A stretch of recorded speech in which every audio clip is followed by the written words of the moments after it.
Бишкектеги үй бүлөлүк медициналык борбордун дарыгерлери апрелдин айлыгы аз чыгып кала турганына нааразы болуп, Спутник Кыргызстан агенттигине кайрылышкан. Айрым себептерден улам кайрылган медицина кызматкерлери аттарын атабай эле коюуну өтүнүштү.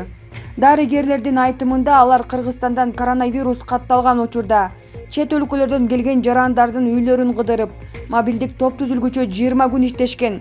Бирок аларга мыйзам боюнча эч кандай кошумча акча төлөнүп берилбейт экен. Эске салсак, буга чейин коронавирус менен күрөшүү үчүн атайын эсеп ачылган.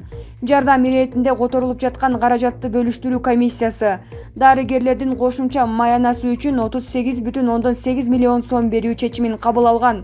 Бул каражат коронавирус жуктуруп алган бейтаптар менен иштеген медицина кызматкерлерине кошумча акы катары төлөнөт. Коронавирус өлкөдө катталгандай эле бизге чет мамлекеттен келген жарандардын үйүн кыдыртышкан. Эч кандай коргоочу кийим берилген эмес. 20 күндөй иштегенден кийин эми мобилдик атайын топ иштейт деп бизди токтотушту. Кыдырбай калганда деле телефон менен иштеп жаттык. Бизге кошумча акча төлөнөрү айтылганы менен төлөп беришкен жок. Буга нааразы болуп министрликке кайрылганыбызда силерге мыйзам боюнча төлөнбөйт, индикатор менен айлык аласыңар деп коюшту. Ошону менен отуруп калдык. Биз коронавирус менен алыша берип, өз карамагыбыздагы бейтаптарга убакыт бөлө албай калганбыз. Ошол себептен индикаторубуз төмөн болуп, апрелде аз айлык ала турган болуп жатабыз, деди Бишкектеги үй бүлөлүк медицина борбордун биринде иштеген врач. Маалыматка караганда, ар бир жаран бир үй бүлөлүк дарыгерге катталат. Үй бүлөлүк врач бир ай ичинде кабыл алган өзүнө тийиштүү бейтаптардын санына жараша индикатор толтуруп, ошонун эсебинен айлыгы чыгат. Редакция жогорудагы маселе боюнча Саламаттыкты сактоо министрлигине кайрылды.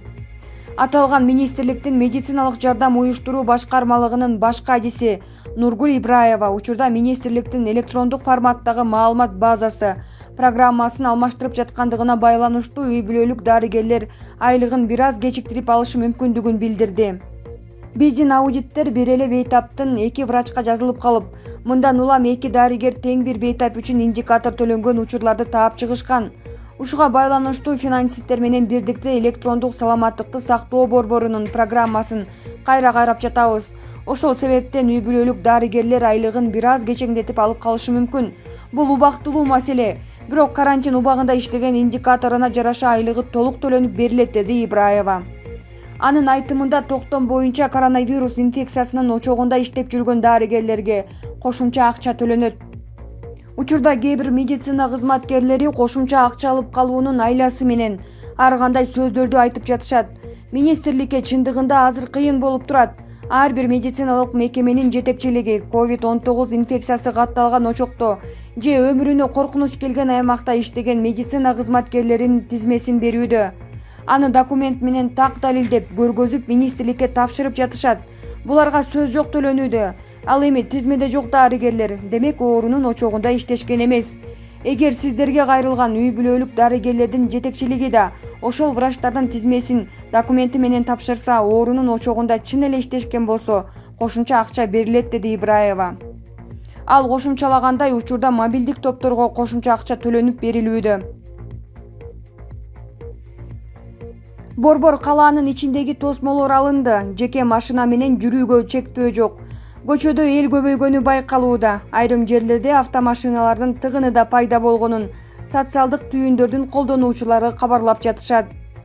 Автобус жана троллейбустар 10 майдан кийин гана чыга баштайт. Кичи автобустар боюнча чечим кабыл алына элек. Бишкектин комендатурасы жалпысынан 120 000 киши жумушка чыкканын маалымдады. Алар курулушта, өнөр жай тармагында, техникалык тейлөөдө иштегендер, чач тараш жана дүңүнөн соода жүргүзүүчүлөр, такси айдоочулары, нотариустар. Оштодо жогорудагы багыттар боюнча иштегендерге уруксаат берилип, шаарга кирген машиналар көбөйдү. Ошондуктан милиция көзөмөл күчөтүп, Ош шаары менен Кара Суу району чектешкен 2 көчөгө кошумча блокпост койду. 28 апрелде Коопсуздук кеңешинин чечими менен өзгөчө абал Бишкек, Ош, Жалал Абад шаарларында жана Ат Башы районунда 10 майга чейин, ал эми калган аймактарда өзгөчө кырдаал режими калтырылды.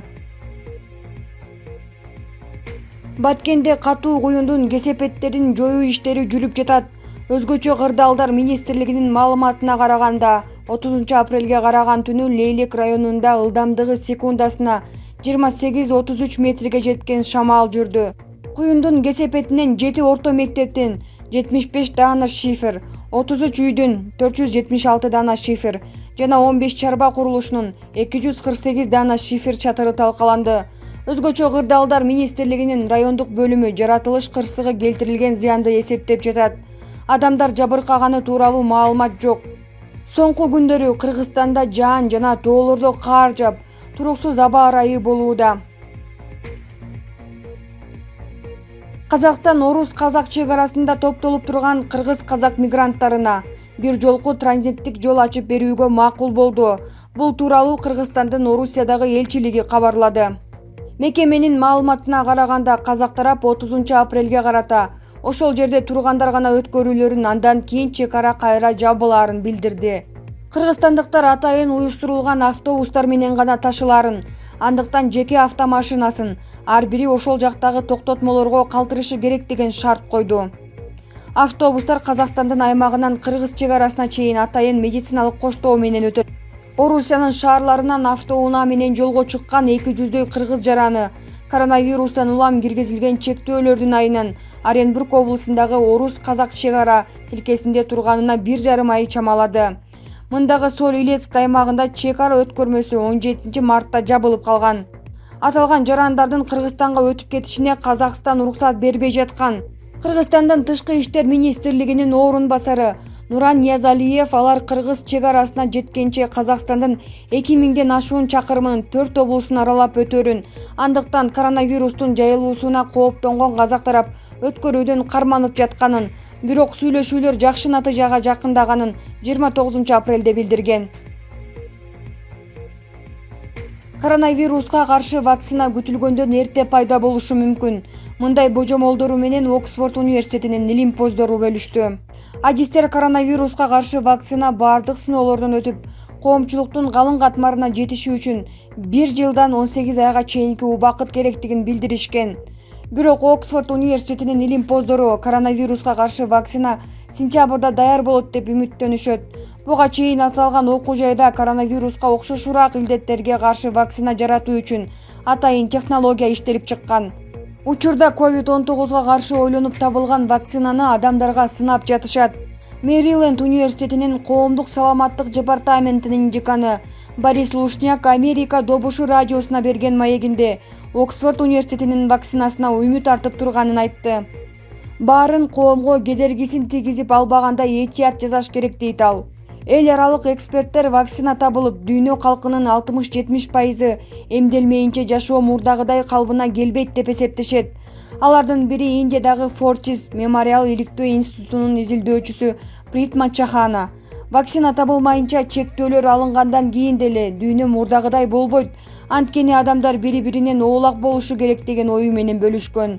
Адистердин эсебинде вакцина табылмайынча ээн эркин саякаттоо дагы мүмкүн болбойт. Биринчиден, аэропорттор вирус тез жайылуучу кооптуу жер катары саналса, экинчиден бардык эле мамлекеттер туристтерди мурдагыдай санда кабыл албай калат. Мурда бир күндө эле кайда барарыңызды чечип билет алып учуп кетчү болсоңуз, мындан ары андай болбойт. Эми туристтерди кабыл алган мамлекеттердин эрежелерине ылайык сапарларыбызды пландап калабыз, дейт Тайвань университетинин доктору Чанг Чуан Чан. Былтыр жыл соңунда алгач Кытайда пайда болуп, көп өтпөй дүйнө жүзүндө жайылган коронавирустун айынан жер калкынын 1/3 бөлүгү карантинде отурат. Соңку бир аптадан бери көп мамлекеттер карантин шарттарын жумшартып, дүкөндөр ачылып, ишкердиктин айрым түрлөрү жанданды. Ошол эле маалда үйдөн иштөөгө мүмкүнчүлүгү барлар кеңсеге барышкан жок. Бирок бул тенденция карантинден кийин да уланышы мүмкүн экенин Global Workplace Analytics уюмунун директору Кейт Лиз Терн билдирди. Пандемиядан кийин үйдөн иштеген адамдар көбөйөт. Биз бул боюнча бир нече сурамжылоо өткөрдүк. Азыр кеңседе эмгектенгендердин 80% үйдөн иштеп жатышат. Кызыгы алар муну пандемиядан кийин да улантууну көздөшөт. 29 апрелде АКШнын аллергия жана инфекциялык оорулар боюнча улуттук институтунун жетекчиси Энтони Фаучи ремдесивир аттуу антивирустук дары коронавируска чалдыккан бейтаптардын тезирээк айыгышына өбөлгө түзөөрүн айтты. Бул атайын жүргүзүлгөн эксперименттин жыйынтыгында аныкталган. Дүйнөлүк саламаттыкты сактоо уюму билдиргендей, азырынча COVID-19 инфекциясына каршы сыноодон өткөн так дарылануу курсу жок. Бирок бейтаптарга симптомдорду жеңилдетүүчү дары-дармектер берилет. Мисалы дене табын түшүрүүчү, ооруну басаңдатуучу дарылар сунушталышы мүмкүн. Учурда Британиядан тышкары Германия, АКШ сыяктуу өлкөлөрдөгү ондогон алдыңкы фармацевтикалык компаниялар вакцинанын үстүнөн иштеп жатышат. Орусияда коронавируска байланыштуу жумуш каникулу 11-майга чейин узартылды. Вирус жугузгандар кескин көбөйүп, Орусия статистикасы эң жогору 8 өлкөгө кошулду. Акыркы сурамжылоо Владимир Путиндин рейтинги 28%ке чейин түшкөнүн көрсөттү. Аргасыздан жана акы төлөнгөн эмгек өргүүнү узартууга май айындагы майрамдарда себеп. Андан да негиздүүсү коронавирус жугуу ылдамдыгынын басаңдабай жатышы. Акыркы 3 күндөн бери күнүмдүк көрсөткүч 6000ден кем болбой жатат. Натыйжада Орусия башында коронавирустан эң катуу жабыркаган Кытай менен Иранды ыкчам басып өттү. Акыркы расмий маалымат боюнча COVID-19 илдетине чалдыккандар 94 миңге жакын. Ага карабастан президент Владимир Путин оорунун күнүмдүк жаңы катталуусу салыштырмалуу стабилдешти деп жатат. Бирок оор күндөр али алдыда экенин белгиледи. Кырдаал абдан татаал бойдон калууда. Адистер, окумуштуулар туу чокусунан али өтө элекпиз деп жатышат. Биз азыр эпидемияга каршы күрөштүн жаңы, эң чыңалган этабындабыз. Жугузуп алуу тобокелчилиги жогору чекке жетүүдө. Путин коронавирустун жайылуусу туу чокусуна качан жетип, качан басаңдай баштаарына токтолгон жок. Бирок орусиялыктар 11-майдан тартып көндүм турмушка кайтышаарын, ага чейинки бир аптада өкмөт чектөөлөр кандай этап менен алынары тууралуу план иштеп чыгышы керектигин белгиледи. Мындай чечимди айрымдар таң калуу менен кабыл алып жатышат. Алардын бири саясатчы, Москванын Тимирзаев районунун депутаты Юлия Галямина. Кырдаал статистикада көрсөтүлгөндөн да оор, чыныгы абалды начар билебиз деген ойдо.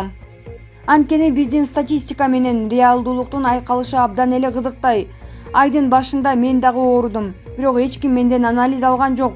Чынында канча киши ооруп айыкты, канчасы коронавирустун айынан өлдү, так биле албайбыз. Биз кандайдыр жалпыланган сандарды гана билебиз, деп билдирди депутат Галямина, Азаттыктын орус кызматы уюштурган талкууда.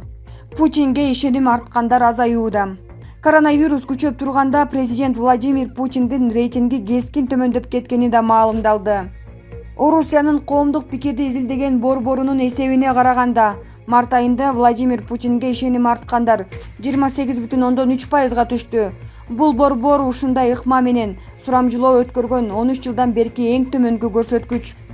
Оппозициячыл саясатчы Леонид Волков пандемияга байланыштуу батыштагы Польша, Германия, Чехия же Франция сыяктуу өлкөлөрдүн лидерлеринин кадыр-баркы жогорулап жатканына көңүл бурду. Анткени жалпысынан бардык европалык лидерлер катаал позицияны карманып ачык болушту, эл менен көбүрөөк сүйлөшүштү, колдоо чараларын сунушташты. Тажрыйбалуу саясатчы болгонуна карабай, Путин бул учурду колдон чыгарганы кызык. Кризис учурунда рейтинги катуу түшкөн жалгыз европалык лидер болгону орусиялыктардыкы. Ал такыр эптей албады деген баасы 5-жолку кайрылуусунда да ал кандайдыр колдоо чаралары тууралуу айтпай жатат. Колдоо чаралары дегенде бийлик жумушсуздук жөлөк пулун 12 000 рубльга көтөрүп, баласы 3 жашка чейинки үй бүлөлөргө 5 000 рубльдан бере турган болгон. Ошондой эле ал кризиске карабай жумушчуларын иштен бошотпогондорго да жардам убада кылган. Бирок оппозиция бул чара жетишсиз деп эсептейт. Саясатчы Алексей Навальный Орусия үчүн 5 кадам деген программасын жарыялап, андан чоң кишилерге 20 000 рубльдан, балдарга 10 000 рубльдан таратып берүүнү талап кылган. Азырынча орус өкмөтү жалпы элге акча берүү тууралуу ниетин билдире элек. Коронавирус Орусияда саламаттык тармагында гана эмес, экономика тармагында да чоң көйгөй жаратууда. Суроо талаптын азайышына байланыштуу өлкөнүн негизги кирешесин берген мунайга баа $20 жогорулай албай турат. Орусиянын бюджети кабыл алынып жатканда мунайдын бир баррели $40 кем болбойт деп болжолдонуп, ошол ченем менен пайда түшөөрү белгиленген эле.